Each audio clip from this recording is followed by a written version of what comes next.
In this lesson, we're going to look at ways to avoid redundancy and also the proper use of synonyms in academic writing. Here's a few reasons to avoid redundancy.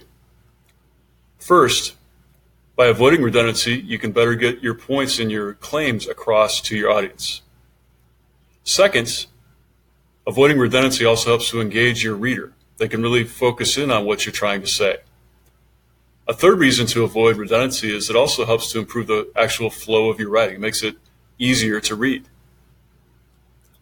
Here's a few practical suggestions about how to avoid redundancy. First, group important words together in the sentences.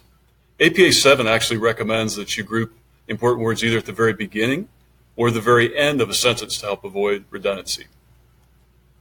A second suggestion is to use an active voice. In other words, to avoid using a passive voice. Be direct in your writing and about what you're trying to say through your paper. A third suggestion is to just be concise, not wordy. Sometimes a powerful argument can be made with less words instead of more. And a fourth suggestion is to avoid unnecessary adverbs. These would be words like really or very that really just add an unnecessary layer of emotion to academic writing. Here's another example of this.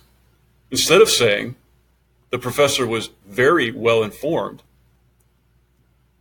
try, the professor was well informed due to his history of positive interactions and publications on the subject. As you can see in the second sentence, the adverb very has been removed, but also the sentence is much more focused on the actual argument and also the evidence that supports it. How was the professor so well informed? Well, it was due to his history of positive interactions and also his publications on the subject. Here's a couple of other examples of avoiding redundancy.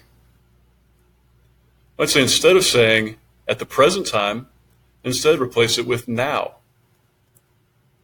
Or instead of saying completely eliminated, use the word eliminated. Or instead of joint collaboration, use collaboration. Instead of referring to several researchers who completed, you might instead shorten it to say several researchers completed. As you can see in these examples, this is just making our writing just a little bit more direct and to the point. In the second part of this lesson, we're going to look at the use of synonyms in academic writing. And while it's true that synonyms can add a layer of variety to our writing, the APA cautions their use in academic writing settings. First of all, they believe that it leads to imprecision. This is particularly important when you're writing up the participant section of your dissertation. APA recommends that we describe our participants by their preferences, or we might say how they would like to be described. And then as we write about them and describe them in our study, that we do so with a consistency. We always describe them in the same manner.